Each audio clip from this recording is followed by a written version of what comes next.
એ રાગ નહીં. સુભાવનું ભાવની તે ચલે, જેમ છે વ્યોમને પવન આહાર. અમર આલોચક રે નહીં એનો, આવી પોખાએ અવિરલ ધાર. અગાધ બોલ લઈ આવજો પછી. પંચમ એ 24 અંશ. પરમ વિશેષ હંસતા લેવાનું. પરમ વિશેષ, પરમ શ્રેષ્ઠ, પરમ દયાળુ, પરમ કૃપાનિધિ, મહાન સમર્થ ભગવાન કરુણા સાગર, સર્વંશોના તારણહાર, કૈવલ મોક્ષે દાતા, સર્વજ્ઞ પ્રભુ અંતરયામી, વિશ્વભરના મનુષ્યનું ધારી, જિજ્ઞાસુ જનો પર કૃપાવંત થઈને પોતાનું નિત્ય સત્ય અવિનાશી શાશ્વત સ્વરૂપ આ પણ બધા અંશોને સ્પર્શીને રહેલું છે. એ પ્રભુ અહીંના અહીં છે અને ત્યાંના ત્યાં છે. અલંગ સલંગ એકતા આશ કહું જાણીને મરમ. નિજ સ્વરૂપે કૈવલ ધામમાં જ પોતે વસેલા છે અને ગતિ દ્વારા એ પોતે સલંગ સૂત્ર છે. એટલે પ્રભુએ એમના સ્ત્રી મુખે એમ બોલ્યા છે. એમની ગતિ તે કે છે, તાહી સે સમંચ કર. એ અમારું જે સત્ય સ્વરૂપ છે એની સાથે જિજ્ઞાસુ મુમુક્ષ જનો તમે અંતર્વૃત્તિની અતિ આર્તપૂર્વક સંબંધ જોડો. એમ કે તાહી સે સમંચ કર સ્વર ઈત. ઈત એટલે આ ઘાટમાં જે પૂરક પરણવ છે અને પૂરક પરણવના વિશે ભગવાન કરુણા સાગરના વ્યાપક સ્વરૂપની ગતિ આવી રહેલી છે. અને એ ગતિનું પોષણ મળવાથી જ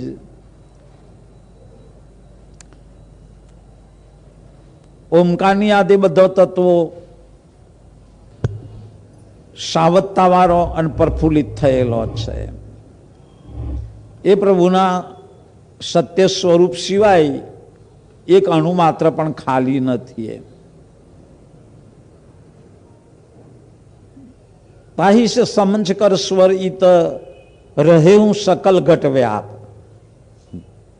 ઘટ પ્રત્વે જેટલા વિશ્વભરમાં ઘાટો છે, દેવના, દાનવના, માનવના, પશુના, પક્ષીના, કીટ પતંગની આદે ચાર ખાણીના જે ઘાટો કહેવાતા હોય, એ સર્વ ઘાટોમાં રહે હું સકલ ઘટ વ્યાપ. જહન સવિત જંતરવત. જહન કહેતો જગત થાય છે, અને સવિત વિત અને સવિત. એમ જ્યાં ઓમકાર રૂપ જે વિત છે એને પણ ગતિવારનો ગતિ આપીને સજીવ કરનાર, એ સદાના માટે અખંડિત વિત છે, સવિત છે. જેમાં મહાજ સર્વજ્ઞ પરમગુરુની ચૈતનતા ઉતરી આવેલી છે. એટલે જહોન સવિત જંતરવત સસમતાર નિજ આપ. સસમતાર જે અતિ સૂક્ષ્મ તાર છે એને સ્વસંવેદ પ્રભુ સસંવેદ નામ આપીને પણ સંબોધન કરેલું છે. અને એ ભગવાન કરુણા સાગરનું બાહ્ય સ્વરૂપ કહેવાય છે. સસમ તાર નિજ આપ, નિજ એટલે હું પોતે, મારું પોતાનું શરીર છે એમ, મારું પોતાનું શરીર છે. એ કેવું છે? તેહી તારે તને પ્રોવ્યા, એ તારથી બધા શરીરો પ્રોવાયેલો છે. મારાના મણિકોણના ન્યાયે અનંત બ્રહ્માંડની આદ્ય લઈ સૂક્ષ્મ સ્થૂળ સૂક્ષ્મથી લઈને પરમકારણ સુધીના જે ઘાટો આપણામાં જેવા 5 ઘાટો છે 5 તત્વના, એવા બ્રહ્માંડમાં પણ છે એમ. દેવોમાં દાનવમાં બધામાં 5 ઘાટ તો ખરા જ એમ. એ 5 ઘાટોમાં આ તાર સળંગ સૂત્ર વતરાયેલો છે. તેહી તારે તને પ્રોવ્યા લોક ચતુર્દશ ખંડ, સ્થાવર જંગમ જલથર. જો સ્થાવરની આટલી અને જંગમ, જંગમના 5 પ્રકાર ગણાય છે. આપણે મનુષ્ય જંગમ કહેવાઈએ, પશુ પક્ષી, પશુ જંગમ, પક્ષી જંગમ એટલે 3 થયા, જરચરો જંગમ અને કીટ જાતિ જંગમ. આ 5 પ્રકાર જંગમના છે. 5 પ્રકાર સ્થાવરના છે. મોટા વૃક્ષો, પછી વેલી જાતિ, પનરી જાતિ, તરણ જાતિ ને જળ જાતિ. 24 કલાક જે જળમાં રહે એને જળ જાતિ કહેવામાં આવે છે. જ્યારે જળ સુકાઈ જાય ત્યારે તે પણ સુકાઈ જતી હોય છે. એટલે આ 5 પ્રકાર, વનસ્પતિમાં પણ 5 પ્રકાર છે. આપણા જંગમમાં એ બધામાં આ ગતિ વ્યાપક થઈને રહેલી છે. સ્થાવર જંગમ જલથલ અણુ આદે એટલે પૃથ્વીનો રજકણ પણ આ ગતિ સિવાય ખાલી રહેલો નથી. અણુ આદે બ્રહ્માંડ, અણુની આદ લઈ જેટલા બ્રહ્માંડો છે બધા બ્રહ્માંડોમાં આ ગતિ ભરપૂર ભરાયેલી છે. એટલા જ માટે પ્રભુનું અહીંયા કેવું છે, એ અમારું સ્વરૂપ કેવું છે. આ બધી રચના સકર્તા પતિએ પોતાના શુદ્ધ સંકલ્પ દ્વારા કરી. એ રચના શેની? આ ગતિની અંદર જ કરવામાં આવેલી છે. એ ગતિરૂપી ભૂમિકા જ માની લે, એ ભૂમિકા માની લે.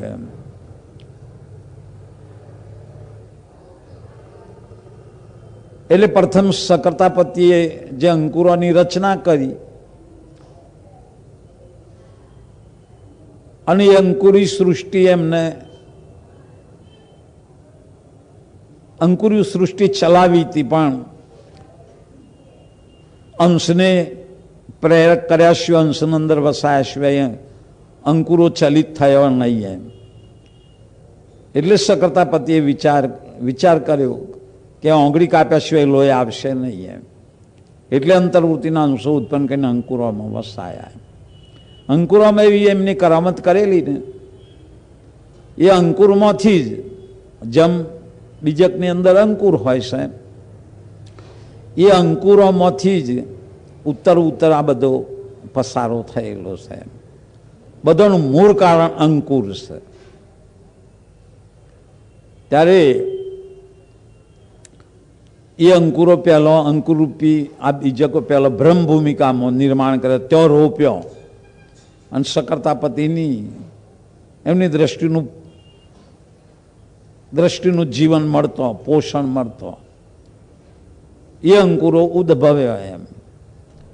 તે જેમ બીજકમાંથી વૃક્ષ થાય છે, એમાંથી શાખાઓ ફૂટે છે, શાખાઓ બીજી ઉપશાખાઓ, એમાંથી પાન, ફૂલ, ફળ આદિ હજારોની સંખ્યામાં એની શાખાઓ ફૂટીને એનો પસારો થતો હોય છે. ત્યાં આવી રીતે આ વૈરાટ પણ એક મોટું વૃક્ષ જ કહેવાય એમ. વૈરાટ એક મોટું મહાન વૃક્ષ છે.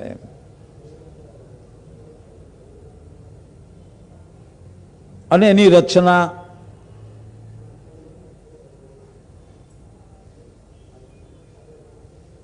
એટલે વૈરાટના ચરણ એના પગ ઉપર છે અંતરિક્ષમાં અને એનું માથું નીચે છે. આ વૈરાટની રચના.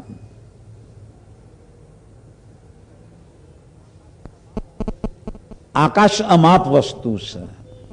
આકાશ અમાપ છે. જેને શૂન્યનો નામ આપ્યો છે પ્રભુએ, શૂન્ય, શૂન્ય, અમિત શૂન્ય, અમિત શૂન્ય, પરમ પ્રકાશ શૂન્ય, ગંભીરા શૂન્ય, મહાશૂન્ય, આ શૂન્યના જે નામ આપ્યા છે. શકર્તાપતિ મહાશૂન્યમાં બિરાજમાન છે. એ મહાશૂન્યમાં બિરાજમાન છે.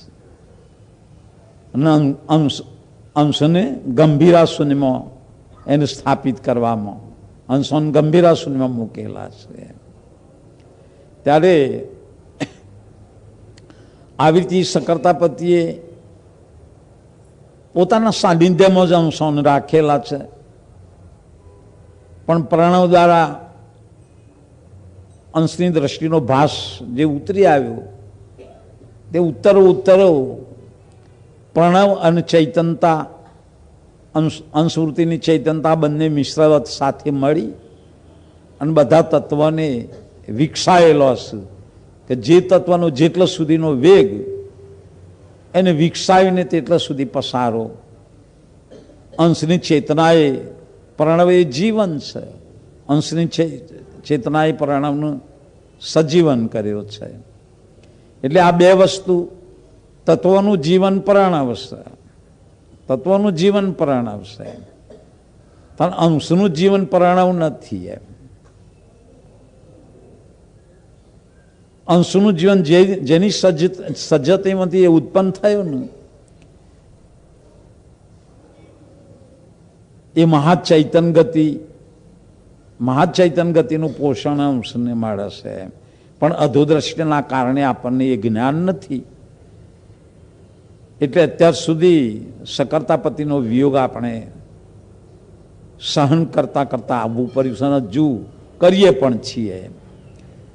એટલે પ્રભુનું અહીંયા એ કહેવું છે આપણને કે જેવી રીતે આકાશના પેટામાં આ જગત રચનાનો ખેલ કરતા એ કર્યો છે, તે જેટલા સુધી આ જગત વિસ્તાર પામેલું છે એટલા સુધી ભગવાન કરુણા સાગરનું સ્વરૂપ પણ એ સ્વરૂપના પેટામાં, બાહ્ય સોહંગ સ્વરૂપના પેટામાં આ બધું જગત સમાયેલું છે. એમની બહાર અણુ માત્ર પણ બહાર નથી. એમ એટલે સહેજ સ્વભાવનું ભાવ નિત્ય ચલે, જેમ લે વ્યોમને, જેમ છે વ્યોમને પવન આહાર. સહેજ સ્વભાવનું, એ સહેજ દશાનો સ્વભાવ કેવો છે, નિત્ય જેવો ને તેવો જ. એ વધે નહીં, ઘટે નહીં, ફરે નહીં, ફીટે નહીં, આવે નહીં, જાય નહીં, ગરમ ના થાય, ઠંડો ના પડે, એને કોઈ પણ તત્વ સ્પર્શી ના શકે. સર્વની સાથે મળેલું હોવા છતાં એ નિર્લેપ ને નિર્લેપ જ રહે. એમ આકાશની જેમ, દ્રષ્ટાંતે આકાશની જેમ. આકાશ બધામાં છે, કારણ કાર્યના ભેદે નામ જુદું પડે. આ મહાઆકાશ છે ને મહાઆકાશમાંથી શકર્તાપતિએ એમના સંકલ્પમાં, એમના સંકલ્પમાં જે જે કંઈ ભાવ ભરે તો ને એને અનુલક્ષીને પ્રથમ જ એમને પોતાનું અહમપણું, આ મહાશૂન્યમાં અહંકાર ભળ્યો અને એ અહંકાર વડે જ મહાશૂન્યમાંથી, અવિગત શૂન્યમાંથી ગત આકાશ ઉત્પન્ન થયું. એમાંથી ગત આકાશ ઉત્પન્ન થયું. તે ગત આકાશ કહ્યું કે જેટલા સુધી જગત વિસ્તાર પામેલું છે એટલા સુધી આ બ્રહ્માંડના પેટામાં આવેલું આકાશ એને ગત આકાશ કહેવાય. અને મહાઆકાશ, મહાઆકાશનો કોઈ અંત નથી, મહાશૂન્યનો અંત જ નથી. એમ ત્યાં આવી રીતે જેટલા સુધી ગત આકાશ વ્યાપક છે એટલા સુધી ભગવાન કરુણા સાગરની ગતિ પસરી વરેલી છે. તે આકાશના જેવી જ ગતિ છે. તે પ્રભુએ પોતાના સ્વમુખના વચનોમાં એ આપણને દ્રષ્ટાંત આપીને આ વાત દ્રઢ કરા આપણને સમજાવી છે. એમ પૂરણ બ્રહ્મ પૂરી રહ્યો, અજર અંબર અવિનાશ. જે પૂરણ બ્રહ્મ છે બધામાં પૂરાઈ રહેલો છે. પૂરણ બ્રહ્મ પૂરી રહ્યો, અજર અંબર અવિનાશ. ઘટ મઠ પટમે રમી રહ્યો, જેમ ફોરું આકાશ. આ બધામાં આકાશ, બધામાં ઘટમાં એટલે ગળામાં આકાશ છે, પટમાં એટલે પડદામાં પણ આકાશ છે. એવી રીતે મઠમાં એટલે મકાનમાં, મંદિરમાં પણ આસપાસ એને પેલું દિવાલોનું ઉપર કોઈ સાજ ધાબાનું આવરણ લાગવાથી મઠાકાશ એવું, મઠાકાશ કે પટાકાશ એવું નામ પાડવામાં આવ્યું. એમ છતાં આકાશમાંથી વિભાગ પડ્યો નથી. એમ આકાશ સારું સૂત્ર જ છે. એમ કાર્યના ભેદે આપણે નામ જુદું આપ્યું. એમ ઘટ મઠ પટમે રમી રહ્યું, જેમ ફોરું આકાશ. ફોરું એટલે વરસાદ વરસે, વરસાદનો ટીમ્પો પર, વરસાદનો બિંદુઓ પર એનું ફોરો પણ ગામઠી ભાષામાં ફોરો કહેવામાં આવે છે.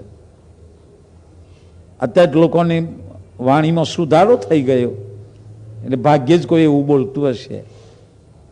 પણ વર્ષો પહેલા ગામડિયાનો છોકરો વરસાદ આવે ત્યારે વરસાદનો ફોરો પર આવું સંબોધન કરતા. એમ તાર વરસાદ વરસશે આકાશમાં રહી ન જાય. તો આ વરસાદનો બિંદુઓ ટીપો આકાશને કોઈ ભીજાવી શકતો, પરસી શકતો નથી. આકાશમાં રહીને વરસાદ વરસે છે, આકાશને ભીજાવી શકતું જ નથી. સૂર્યની અતિશય ગરમી પર તો આકાશ તપી જતું નથી. આ બ્રહ્માંડમાં 49 પવન છે. એ બધા પવનો પોતાની જેટલી તાકાત છે એ બધી તાકાત અજમાવે ને તો પણ આકાશને જરાય કોઈ એક તસું પણ આગુ પાછું ના કરી શકે.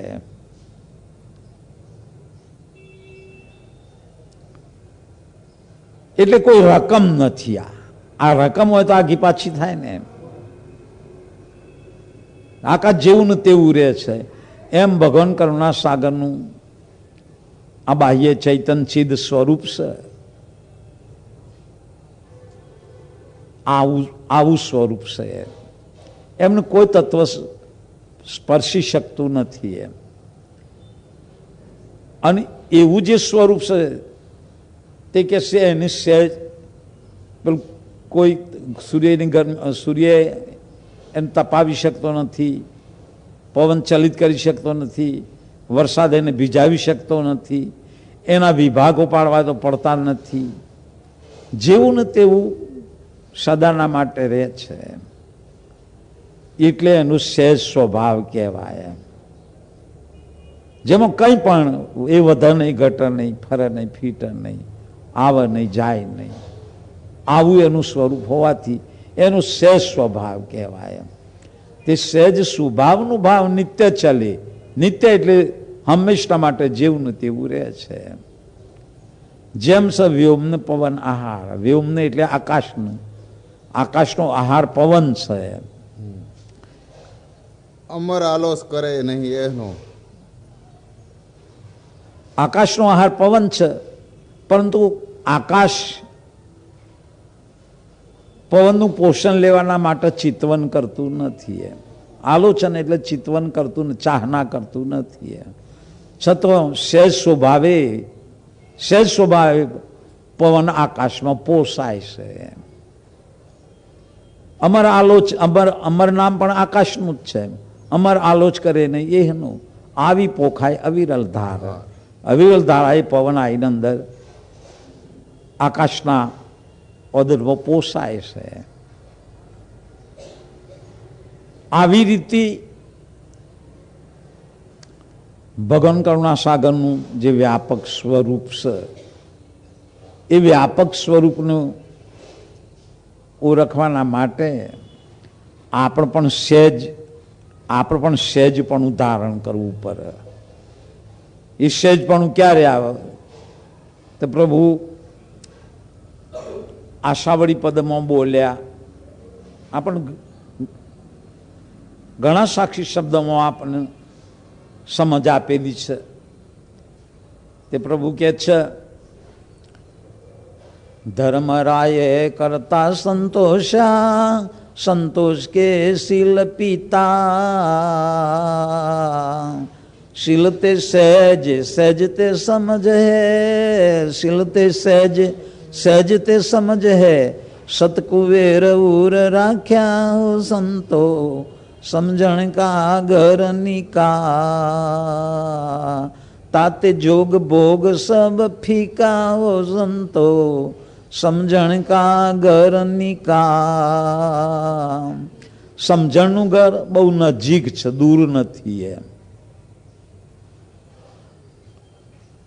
એ ભાગ્યના યોગે કેટલા જન્મોથી આપણે ભક્તિ કરતા કરતા આવતા હોઈએ. ઘણા જન્મની ભક્તિની કમાઈ છે, ઘણા જન્મો સંતોની સેવા કરી છે, ઘણોના આશીર્વાદ લીધા છે, સત્સંગ કર્યો છે, અને એ રીતે આપણે અધિકારી બનેલા હોઈએ. તો પ્રભુએ કહ્યું ને, શીખ સહસ્ત્ર જન્મની હોય એમ, હજારો જન્મથી ઉપદેશ લેતા લેતા આવીને આપણે અધિકારી બન્યા છે. હરિતે માગતી, બોલવાળા બધા ઘણા બોલે છે હરિતે મોગતી એમ કે છે. હરિતે માગતી, કરતા પદની માગણી કોણ કરે? હજારો જન્મથી ભક્તિની કમાઈ છે એની. અને આ રીતે જન્મો જન્મમાં ઉત્તર એ માર્ગ ઉપર ચાલતો આવેલો છે ને એટલો આગળ વધ્યો પણ છે એમ. જ્યારે 1000મો જન્મ થાય ત્યારે એ સંપૂર્ણ અધિકારી બની જાય છે. અને એના ઉપર કોઈ દશાવંત સંતની જો ટકોર પડે ને તો ટકોર પડતાની સાથે જ એનામાં વૈરાગ ઉત્પન્ન થાય છે. એટલે 14 લોક પર્યંતનો સંપૂર્ણ અભાવ થઈ જાય છે. અભાવ થતો વૃત્તિનો વેગ શમી જાય છે, અને વૃત્તિનો વેગ શમતો હંમેશા સુરતાનો માર્ગ બતાવનાર શબ્દ છે. અને શબ્દની અંદર આશય સમાયેલો છે. જેમ પાકેલી કેરીમાં જેમ રસ હોય એટલે એના છોટલા કે ગોટલી વગેરે એ કંઈ ખાવા કામ લાગતું નથી, રસ જ સૂસવામાં આવે છે.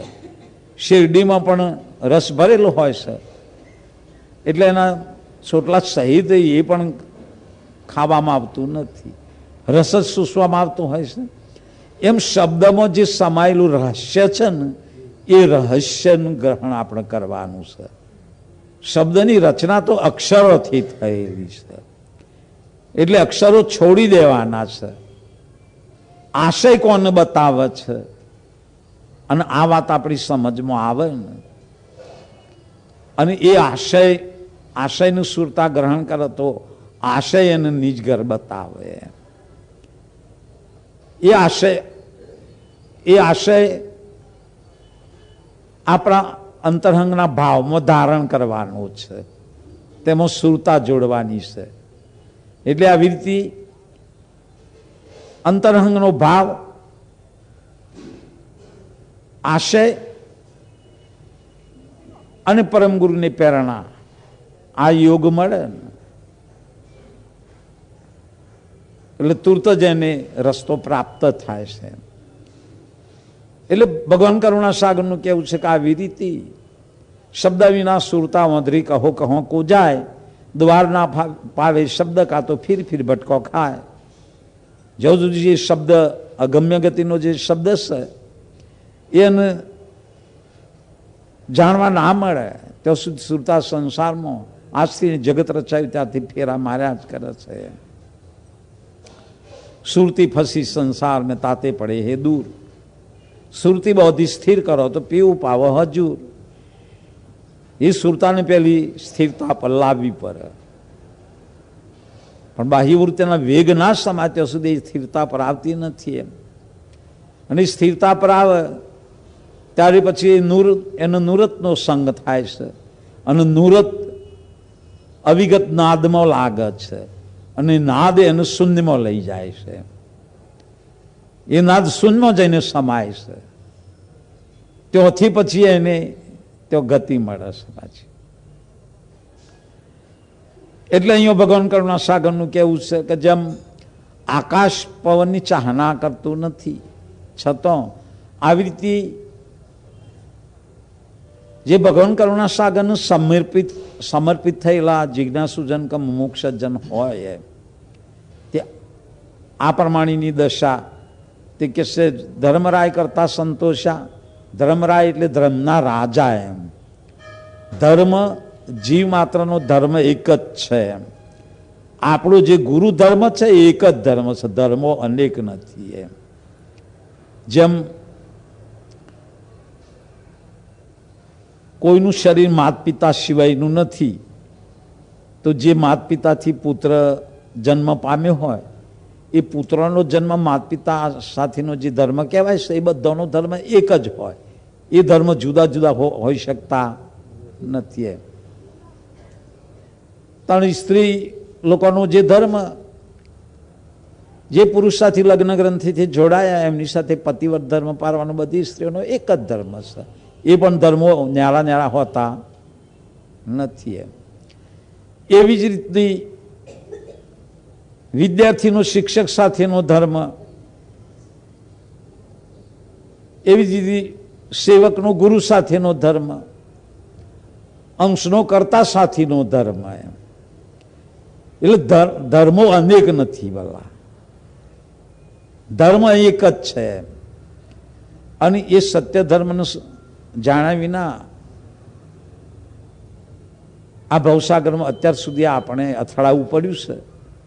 અને એ ધર્મ આપણા ભાગ્યના યોગીએ ભગવાન કરુણા સાગરની કૃપાથી કંઈક આપણને જાણવા મળ્યું છે, આપણે સમજી શકીએ છીએ.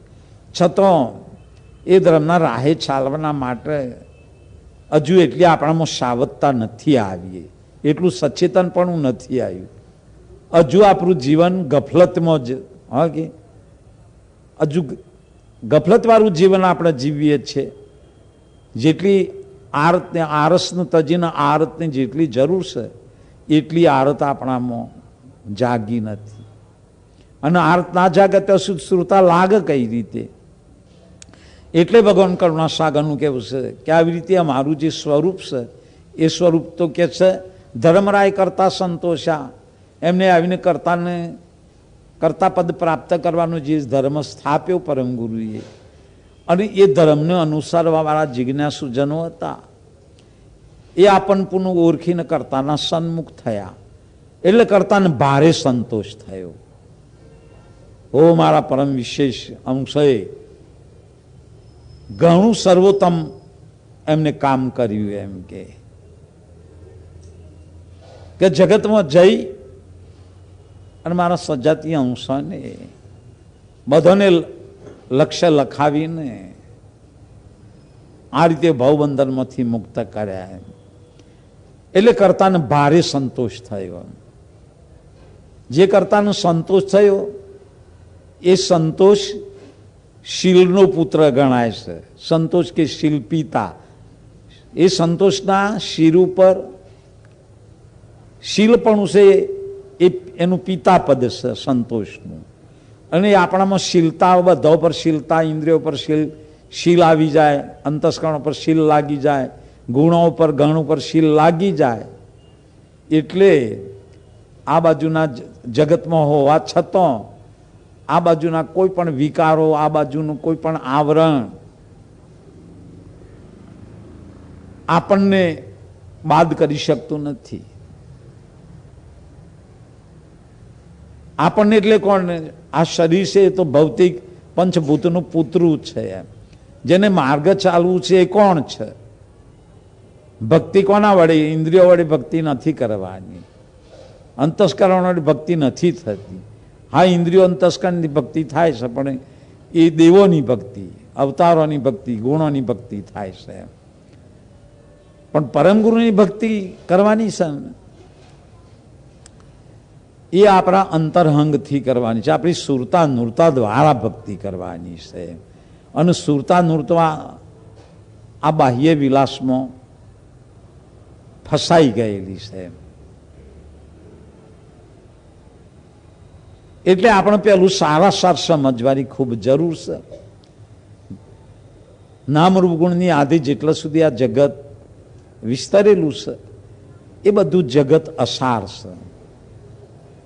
અને બધાનું ધારણ કરી રાખનાર, બધાના જીવન રૂપે જે વિત છે એમ અલખ હિ આપ લખી તન સારું વારું આ વિશ્વ વિલાઈ. અંશ સ્વરૂપ છે અલગ છે, 52 અક્ષરના લેખમાં એ સ્વરૂપ આવતું નથી. એમ આવી રીતે ઉત્તર ઉત્તર જ્ઞાન દ્રષ્ટિએ તપાસી જોતો આખું વિશ્વ એક પછી એ બધું લય પામવા વાળું છે. વિલન તો વિતરહી જે વસ્તુ આખું વિશ્વ લય પામી જાય, તને ઉઘરતી વસ્તુ કઈ રહેશે? ઉદય ને અસ્ત સોહાય. જેનો ઉદય નથી ને તે અસ્ત પણ થતું નથી. એ ઉત્પન્ન થતું ને જે ઉત્પન્ન થાય એનો નાશ જરૂરથી છે, પણ જે ઉત્પન્ન ના થાય એનો નાશ થાય જ નહીં. એમ એવું જે પદ છે વિત્પન્ન વેશ વસ્તુ જે વેશાતીત, વસ્તુ જે વેશાતીત છે એટલે 5 દેહોથી પર છે. એમ 5 દેહ સુધી એને વેશ કહેવામાં આવે છે. 13 લક્ષ્ય દેહ ગુરુ સ્વામી આપણને કયો લક્ષ્ય આપ્યો? કોઈ દેહનો લક્ષ્ય, દેહની આકૃતિનો નથી આપ્યો. માટે ગુરુ શીર્ષા થાપો દેહની જ પદ ઓળખાય. અને એ લક્ષ્ય ખરેખર જો આપણે આપણી સુરતા દ્વારા પક્કર કરીએ તુરત જ આપણી સુરતા સ્વરૂપાકારે થઈ જાય. ત્યાં આપણે સ્વરૂપાકારે કોણ? અંશ તો જેમ છે તેમનો તેમ જ છે. એ વધ્યો નથી ને ઘટ્યો નથી, એને કશું નથી થયું. સુરતા નીચે ઉતરી આવી છે, તે સુરતા વિશ્વાકાર થઈ ગઈ છે, પદાર્થાકાર બની ગઈ છે. એ સુરતાના સ્વરૂપે કરવાની છે. અને એ પોતાની અંશમાંથી નીકળી, સુરતનું એમાંથી નીકળી આવેલી છે. એટલે પ્રભુનું કહેવું છે કે અમારા આલોચ કરે નહીં એનો આવી પોખાય અવિરલ ધાર. એમ ત્યાં આવી રીતે ધર્મરાય કરતા સંતોષ કે શિલ્પિતા, એ શીલ જો એ શીલપણું આપણે ધારણ કરીએ તો તુરત જ શીલ તે સહેજ, પછી સહેજ ગરમો, ત્યારે હજુ આપણે પરમગુના વચનોની જોઈએ તે એટલી ખોજ કરી શકતા નથી.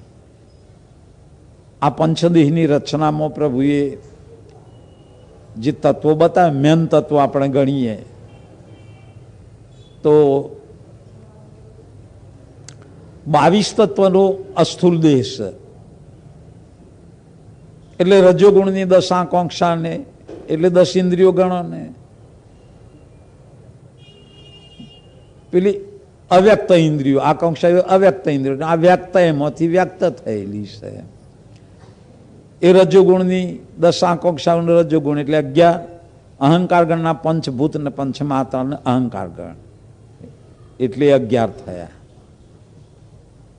આવી રીતે સત્વગુણના 5 અંતસ્કરણ ને 5 અવસ્થાઓ એટલે અંતસ્કરના નામ તો 5 અવસ્થાના નામ એ પણ આપણે જાણીએ. એમ મન, બુદ્ધિ, અહંકાર, ચિત્ત ને નચિંત, જાગ્રત, સ્વપ્ન, સુષુપ્તિ, તુર્યાનું ઉન્મુની.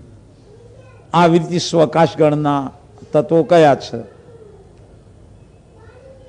પંચ સંભસ્કરણ, પંચ વ્યવસ્થાઓ છે. સંભસ્કરણનું શું નામ આપ્યું? પેલું સમતા સંભસ્કરણ, આ બાજુથી ગણીએ ને તો સમતા સંભસ્કરણ, સમતા સંભસ્કરણ. બીજું સંતોષ સંભસ્કરણ, ત્રીજું શીલ સંભસ્કરણ, ચોથું સહેજ સંભસ્કરણ અને પાંચમું શાંત સંભસ્કરણ. આ 5 સંભસ્કરણો છે. 5 વ્યવસ્થાઓ કઈ? પહેલી અસ્થૂળ દેહમાં આ જાગ્રતમાં સામાન્ય વ્યવસ્થા, પછી સૂક્ષ્મ દેહમાં કુંભ વ્યવસ્થા, કારણ દેહમાં ગલિત વ્યવસ્થા, મહાકારણમાં ઉદાર વ્યવસ્થા અને પરમ કારણમાં સ્થિતિ વ્યવસ્થા. સ્થિતિ વ્યવસ્થા આવી આપણે જે આપણને મદદરૂપ, જે સહાયરૂપ જે તત્વો છે ને એના ભાગ આ શરીર રચનામાં ઓછા મૂક્યા છે, અને જે આ બાજુ આપણને રોકી રાખના છે એના ભાગ વધારે મૂક્યા છે. કીર્તારી ખૂબીએ એમને અદ્ભુત કરેલી છે. એટલે આ સંભસ્કરણનું બળ આપણે વધારવાનું છે. પણ સમતા સંભસ્કરણ એટલે બધાના પર સમતા, એટલે અંશ બંધુત્વમાં બધા પર સરખો ભાવ રાખવો. કોઈના પ્રત્યે આપણને દ્વેષ ના થવો જોઈએ, ખેદ ના થવો જોઈએ, કોઈનું બુરું ના ઈચ્છવું જોઈએ, કોઈની ટીકા ના કરવી, કોઈની નિંદા નહીં, કોઈની ઈર્ષા નહીં, કોઈના પ્રત્યે અદેખાઈ નહીં, આવું તેવું. એ બધા આપણા ભાઈઓ જ છે ને. આવી ક્ષમતા રાખવાની છે. છેક પશુ પક્ષીને કીટ પતંગ ઉપર પણ ક્ષમતા રાખવાની છે. રેશા પણ ના રે, તે ક્ષમતાનો વધારો કરવાનો છે.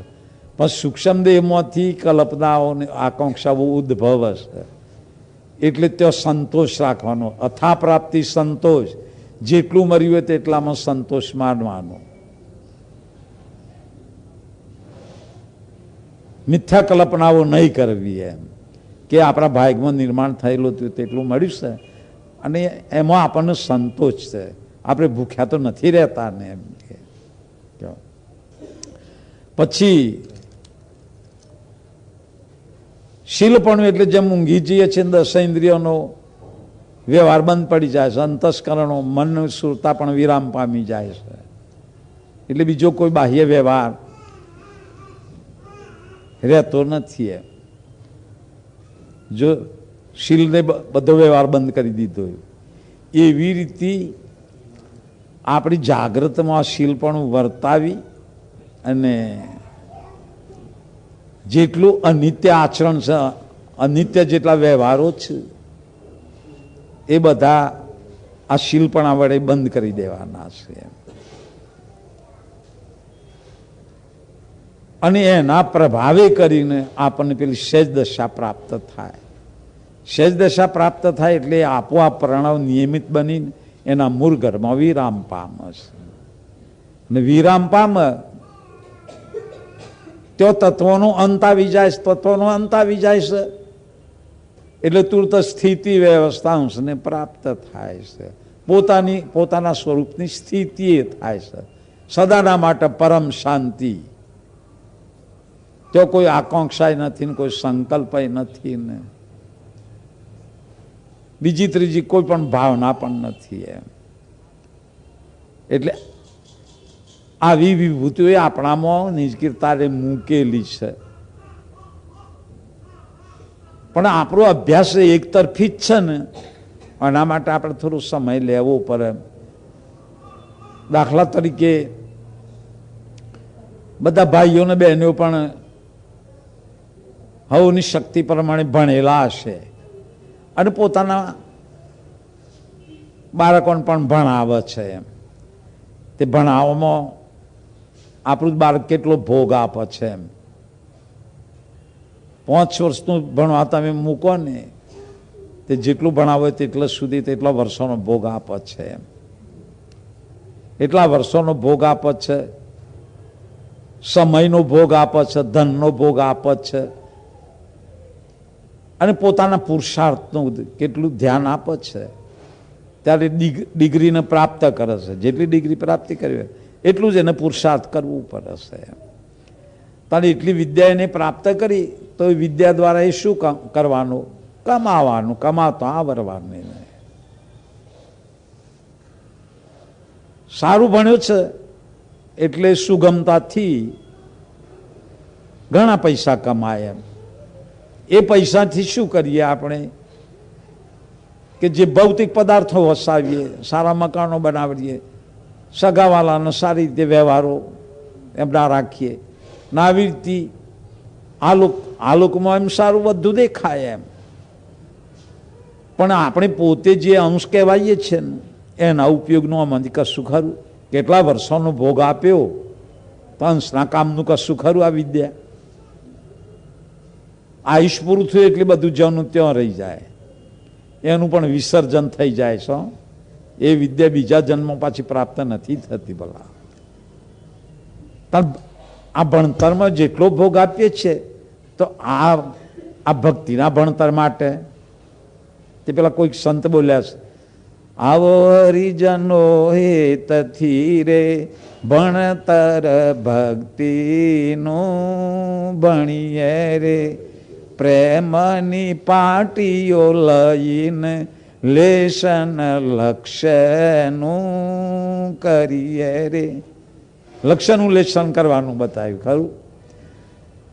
તે ભાગાકાર કે ગુણાકાર ગણ ગુણના ભાગાકાર વિદ્યાના કરીએ રે. આવું તમે ભણ્યા છો ને બધા? ઠીક છે, આ ભણતર ભણવાનું ઓમાં ધ્યાન ના પડે. આપણને લાગણી જ નથી, ચિંતા જ નથી. કેટલા યુગ વહી ગયા. એટલે પ્રભુ કહે છે આપણો આ પહેલો જન્મ નથી, આ મનુષ્ય જન્મ. અત્યાર સુધીમાં આપણને કરોડો મનુષ્ય અવતાર મળેલા છે, પણ અત્યારે ચલાવીએ છીએ એવું જ ચલવેલું હોવું જોઈએ.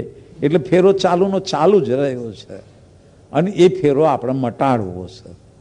તો એના માટે પ્રભુ કહે છે તમે આ મારા સ્વરૂપને જાણવાના માટે આવા જે દિવ્ય ગુણો છે ને દિવ્ય વિભૂતિઓ તમને આપવામાં આવી જ છે, પણ તમે પ્રકાશમાં ચંદનમાં સુગંધી છે પણ ઘસાવીના પ્રગટ થતી નથી.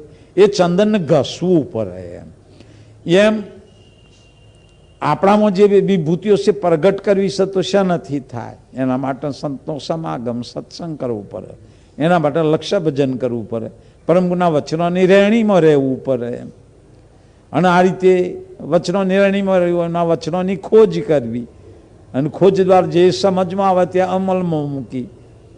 અમલમાં મૂકીને એનો અભ્યાસ કરવાનો છે. આમ જોઈએ તો કલ્યાણ સીધો રસ્તો સીધો જ દેખાય છે, પણ કોણ જાણે આપણને કયા પ્રકારનું અજ્ઞાન લાગેલું છે તે સમજવા છતાં પાછા અત્યારે ત્યોના ત્યો જ પાછા એમ આ વાતો ભૂલી જ જવાય છે ગમે એટલું સાંભળીએ તો. એટલે પ્રભુનું કહેવું છે કે આવી રીતે જે ભગવાન કરુણાસાગરની જે સહેજ સુન સાતમી ભૂમિકાનું નિરૂપણ કરતો ભગવાન કરુણાસાગરે સાતમી ભૂમિકાનું કેવું નિરૂપણ કર્યું છે, એક પછી એક ભૂમિકાનું. તો એ પ્રમાણે આપણે પણ જાત અનુભવ કરવાની જરૂર છે. પહેલી ભૂમિકા જોઈએ તો શુભ ઈચ્છા ભૂમિકા, અને શુભ ઈચ્છા ભૂમિકાનું આચરણ કેવું છે? શુભ ઈચ્છા કોને કહેવાય? કૈવલ મોક્ષની ઈચ્છા, કૈવલ પદ પામવાની આપણામાં સંપૂર્ણ ઈચ્છા ઉત્પન્ન થાય અને એ રીતે પછી વર્તવું ને એ રીતે આચરણ કરવું.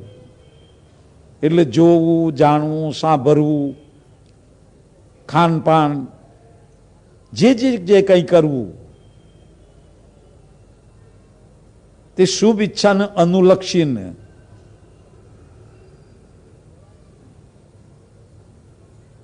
જરાય મનની કલ્પનાને વશ પડીને શુભ ઈચ્છાનું ઉલ્લંઘન કરવું નહીં. તે આ રીતે દશાકાંક્ષાને ઉલટાવવાની છે, દશાકાંક્ષાને ઉલટાવવાની છે. અને એવું ઉલટાવતો રજોગુણને પણ ઉલટાવવાનો. રજોગુણનો પ્રેમ આપણે આ બાજુ આપણા શરીરની યાદ લઈ અને શરીરના ભોગ ભોગવવાનો અને આપણા સંબંધીઓમાં ત્યાં સુધી રજોગુણના પ્રેમને આપણે પસરાવી દીધેલો છે. એટલે આપણને રજોગુણની જરૂર છે. શુદ્ધ ને અશુદ્ધ આ બે બાબતો, જેમ એક કોઈ પદાર્થ પાણી છે, એ પાણી બહારથી આવતું જ